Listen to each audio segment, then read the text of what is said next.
What's up, ladies and gentlemen? This is Colby Jackson, owner of Iron City Pest, and your host for Bismo, Business Motivation. Thanks for listening, guys. Gosh, it does mean a lot.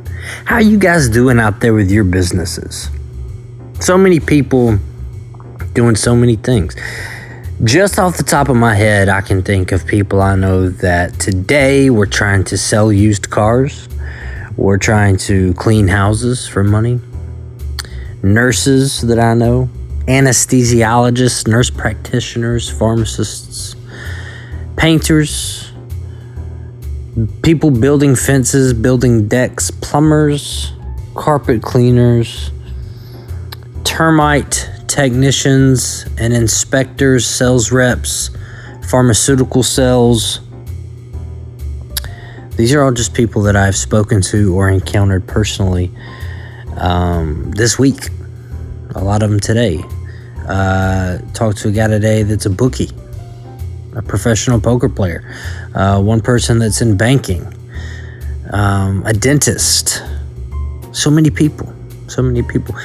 And this podcast, when we first started very recently, it was just intended to be about entrepreneurs, people trying to go it alone. And I think that it needs to be about more than that. It needs to be about the professional. It needs to be about people trying to accomplish something bigger than themselves and how to generate interest, activity, and attention toward that, how to turn that into real dollars and real cents. Or maybe it's a charitable act. Maybe it's a nonprofit and you just want to generate activity so that you can do good. Maybe you want to generate interest so that you can do good.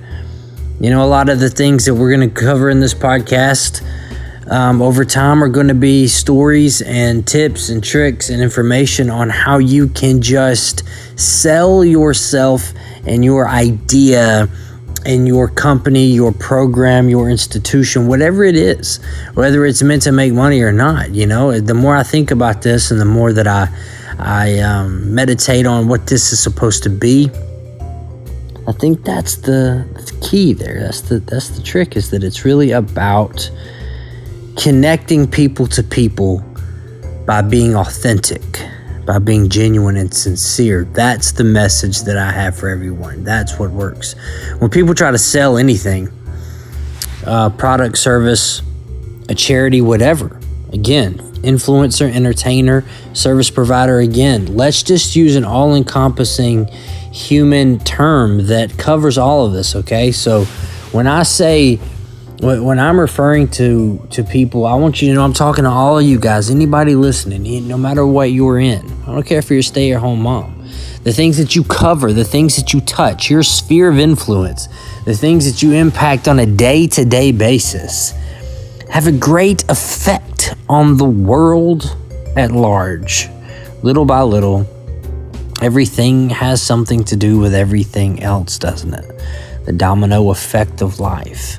It's a beautiful thing. So we want to make sure that we're dismantling the old ways, doing away with the ways of the past that have been proven not to work. We want to pull the veil back on the nonsense, and we want to promote trust and sincerity and genuine transparency. That's what we want to promote.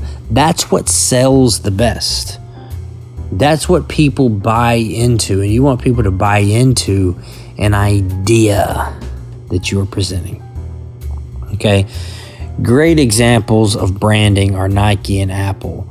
I heard this thing is said that if Hilton were to make a shoe, you would have no idea what that shoe would look like. But if Nike were to build a hotel, you would have an idea of what that hotel would look like or feel like or be like, because it's a brand, it's an experience, right? Apple can have an advertisement, a TV promo, a commercial, a traditional ad spot on television and not showcase their product until the very end, if at all, not go over how it works, not talk about how much it costs or where you can buy it. They sell you on how it will make you feel. They're selling a lifestyle. They're selling an emotion, an identity, right? This the presentation is that this will make you feel this way. There's one incredible commercial they had not too long ago. It's a woman. She got off work after a hard day. She has to take the train home. It's a long ride. It's crowded. She still hasn't had any relief. It's raining outside. It's dark. She climbs the stairs to get to her apartment. She has to unlock a million locks on the door.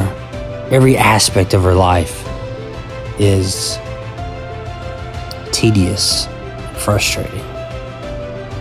She drops the keys on the counter. She takes off her coat. She takes off her shoes. Finally, she can relax. And she speaks to her. I don't even know the name of the product. Whatever Apple's home assistant product thing is called. She tells it to play a certain song. And it plays a song. She begins to slowly dance. And she gets lost in the music. And this feeling of comfort and freedom and weightlessness of being able to shed the burdens of the day and sink into her couch. And the apartment begins to open up. Colors start to come in. A party starts to happen, presumably in her mind, in her spirit. She feels good. And what Apple is selling you is that feeling. So that when you buy that product, you associate it with that feeling, because purchases are made on emotion. And whether, again, you're selling a product or a service or an idea or a company or a charity, or you're an influencer, an entertainer, a service provider, a service professional of any kind, healthcare, whatever, again, all encompassing, whatever it is you're doing. When you're trying to achieve something, trying to persuade people to see things your way, it's an idea, it's an emotion. Currently, my wife is a registered nurse, and she's been having some issues within her workplace. Very common, nothing major, nothing noteworthy, just common day-to-day workplace stuff, right? She took the initiative to speak up about it in a professional, tactful way. And her efforts have led to productive and effective change that's going to benefit employees and patients alike. I see, persuading people, speaking to their spirit, speaking to their heart, using reason, using logic, connecting to the human part of it, not complaining, not being pushy, not screaming, not shouting, but persuading, slowly bringing someone toward your way of thinking, connecting them to something, giving them an experience, and they'll go with you. You know, when you go hunting, what do? You set out bait, you sit, you wait. You don't go charging after a deer. It's a slow process to lure them in, to create a sense of trust. There's this method in pest control, technical method, where you're trapping rats. Rats are very hesitant to mess with anything new that's in their territory. Okay? So if you put a bunch of baited traps in there, you know what they're going to do? They're going to avoid them. You're going to get a little close, they're going to sniff it, they're going to be like, I don't know what this thing is, I ain't going to mess with it. They're very adaptable creatures. They're not intelligent necessarily, but as far as pest control goes, they are on, more on the intelligent side of the creatures that we deal with. So a technique that's used commonly when dealing with a massive trapping situation in a commercial setting typically is what you do is you get the traps and you put the bait on the trap, but you don't set the trap. You place it correctly where it needs to go along the edge of the wall and all that stuff. You let the rat get used to it. You let it smell it. You let it see it. You let it walk over it without getting hurt. You let it take the bait and enjoy it and go about its business. And then about a week later, you go in and you set that trap. And then you catch them. And that is what sales is like. You know, when you plant a seed in your garden, you don't go dig it up every day to see if it's grown into a flower or a fruit or a vegetable yet.